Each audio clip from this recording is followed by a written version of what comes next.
안녕하세요. 내년에 주택담보대출 금리 이제 10% 시대가 온다는데 뭐 배보다 배꼽이 더 크다. 원금보다 이자가 더 크다라는 이야기가 나오는데 그래도 뭐 아무도 뭐 이에 대해서 크게 생각하지 않는 분위기 같은 그런 느낌입니다. 뭐 실제로 주택담보대출 금리가 10%다라고 하면 원금보다 이자가 더 크다. 그냥 이자가 원금보다 뭐 조금 큰 것처럼 느끼냐? 절대 그렇지 않다라는 겁니다. 주택담보대출 금리가 7%가 넘어가면 예를 들어 3억을 빌렸어요. 30년 만기로 해서 만약에 한다라고 하면 3억 빌리면 9억을 갚아야 된다라는 겁니다. 9억을. 원금이 3억이고 이자가 6억이라는 얘기입니다. 근데 주택담보대출 금리가 10%가 되면요. 원금이 3억이면 뭐 정확하진 않겠지만 대략 뭐 이자로 얼마를 내겠습니까? 뭐 8억 이상 낸다라고 보면 맞겠죠. 3억 빌리고 11억을 갚아야 되는 세상이 돼버린 거죠. 뭐 혹자들이 이렇게 생각할 수도 있습니다. 아, 주택담보대출금리 10% 넘어가더라도 나는 고정금리니까 괜찮다. 뭐 이렇게 생각하는 사람이 있을 겁니다. 근데 절대 괜찮지 않습니다. 뭐냐?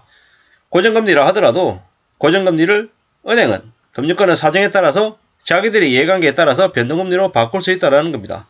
약간 제일 하단에 그렇게 적혀있다라고 얘기하고요. 이럴 줄 몰랐다. 이러는 법이 어딨냐라고 얘기한들 빌린 사람들에게는 권리가 없습니다. 권리가. 바꿀 수 있는 권리가 없는데 빌려준 사람한테는 바꿀 수 있다라는 거죠. 설마 그러냐? 그럴 리 없다. 라고 또 장담하는 사람이 있을 텐데 그런 것들을 안 믿는 게 좋겠습니다. 대한민국이라고 하는 세상에서는 나라가 사기꾼이고 그 관련 업계가 많은 국민들을 상대로 뒤통치고 이렇게 수작 부리는 게 일반화되어 있기 때문에 절대로 쉽게 생각해서는 안 될 겁니다. 빌린 사람들, 남의 돈을 쓴다라는 것 자체가 그냥 별것 아닌 것처럼 그냥 당연한 것처럼 생각하지만 아무리 금리가 낮아도 남의 돈을 쓰는 순간 젖어들게 되어 있습니다. 한 번 그러면 두 번, 세 번은 더 쉽다라는 거죠. 처음 할 때가 어려운 겁니다. 근데 그게 한 번 습관이 들어버리면 쉽지 않다라는 겁니다. 돈을 저축하는 습관도 들이기가 처음엔 어렵지만 자꾸 시간이 지나면 돈을 저축하는 그런 재미를 느낀답니다. 근데 그런 돈을 쌓아가는, 저축하는, 절약하는 느낌을 가지는 건 되게 좋은 느낌. 근데 남의 돈을 쓰는, 빚지는 삶을 사는 건 매우 나쁜 느낌이죠. 근데 그 나쁜 습관을 한 번, 두 번 젖어들기 시작하면 쉽사리 빠져나오기 어렵다고 합니다. 돈을 1,000만원 모으는 것보다 돈 1,000만원을 갚는 게 훨씬 더 어렵다고 하죠. 몇 배 더 어렵다고 합니다. 왜겠습니까? 왜? 이제 돈은, 돈은 우리에게 뭐 많은 것들을 하게 해줍니다. 돈이 모든 것이 아니다. 돈은 뭐 있어도 되고 없어도 된다. 뭐 이렇게 얘기하는 사람들의 말 절대 믿지 마십시오. 돈은 있어도 되고 없어도 되는 게 아니라 돈은 없으면 절대로 안 되는 겁니다. 특히나 지금처럼 불황이 심해지는 시대에는 돈은 우리 사람들의 목숨과 똑같다라고 봐도 맞습니다. 돈 몇만 원이 없어서 돈 몇십만 원이 없어서 몇백만 원이 없어서 무너지는 사람들이 많더라는 겁니다. 우리가 보통 이렇게 생활할 때 내 호주머니에 단돈 만 원이라도 현금이 있는 사람하고 돈이 하나도 없는 사람하고는 느낌이 다릅니다. 물론 돈이 없어도 요즘에 신용카드를 들고 다니기 때문에 괜찮다라고 얘기하지만 아무래도 좀 다르다라는 거죠. 근데 만약에 빚을 안고 있다라고 하면 그 빚이 쉽게 이렇게 나를 이렇게 뛰어가게 만들지 않는다라는 거죠. 항상 내 발목을 잡고 있는 그런 족쇄와 같은 게 빚이라는 겁니다.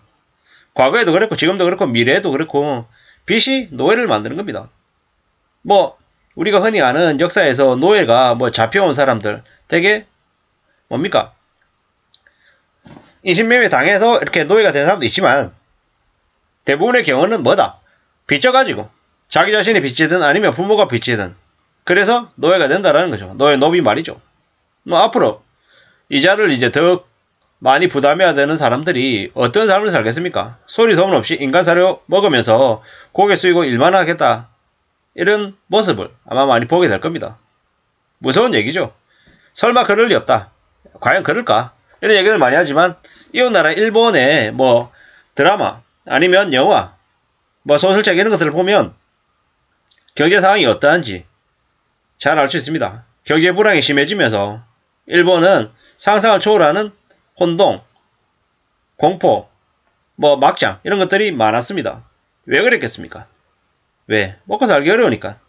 당장 생계가 먹고 지내는 게 해결이 안 되니까 그렇게 남의 뒤통수를 치고 사기를 치고 부모 자식 간에도 끔찍한 일들을 저질렀던 겁니다. 이러한 일들이 다반사였다라는 겁니다. 이제 한국에서도 벌어지는 일인 거죠. 우리도 이제 최근에 뉴스를 보면은 극단적인 선택을 하는 이들의 뉴스를 많이 접하게 됩니다. 근데 그러한 일들이 뭐 과거에도 있었고 지금도 뭐 있어 오는 일이다 이렇게 생각하는 사람들도 있고, 아 정말로 사회가 그 정도로 경제가 안 좋아져서 그런 일들이 늘어나는구나 이렇게 생각하는 사람들도 있고, 아예 그런 것조차도 관심도 못 가지는 사람들도 있을 겁니다. 뭐 지금이야 이제 경제 위기의 초입이다 보니까는 전자들이 많아지지만 시간 좀 더 지나면은 세 번째 사례, 남들이 죽든지 말든지 관심도 없는 그런 사회로 점점 더 아마 진화해 나가는 것 같다. 진화하는 표현이 틀렸고요. 예, 흘러가는 것 같다. 이런 이제 말씀을 드립니다. 이 뉴스를 한번 들여다볼게요. 뭐 이제 4.5에서 9.78. 어느 은행인지는 모르겠습니다만은 이렇게 얘기하네요. 내년에 기준금리가 3.75까지 오를 것으로 전망된다. 그러면 내년에 10% 뚫을 거다라는 전망이 있다라는데요. 내년 기준금리 최고 3.75에서 거치겠습니까? 아닙니다. 5% 6%까지도 갈 거다라고 저는 이제 보는 거죠. 가계부채는요. 가계부채 1870조, 1870조. 이거는 이제 은행권에서 얘기하는 가계대출 잔액인 거고요. 예. 실제로는요. 1810조라는 겁니다. 이미 그리고 주택담보대출금리, 신용대출의 최고금리는 얼마까지 진입했다? 8%까지 진입했다. 11월 23일 하나은행 변동금리 주담대 6.9에서 8.1합니다. 충격이죠, 충격. 3%일 때 3%일 때 211만원 내든 2억 6천만원의 이자가 8% 되니까 어떻게 됩니까? 8억 2천만원. 367만원 내는 거죠. 충격이에요, 충격. 이게 현실이라는 겁니다, 이게.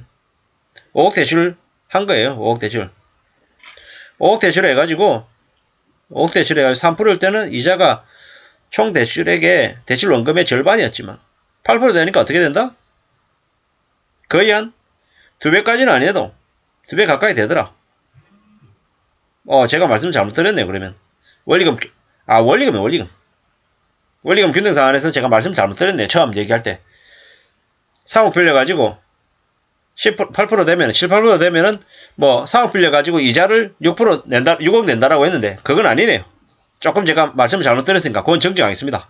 예, 아무쪼록, 5억 빌려가지고 3%일 때 2억 5천 내다가 8%일 때 이자를 8억 2천 낸답니다. 10% 넘어가면, 그냥 한 10억 내겠네요. 10억.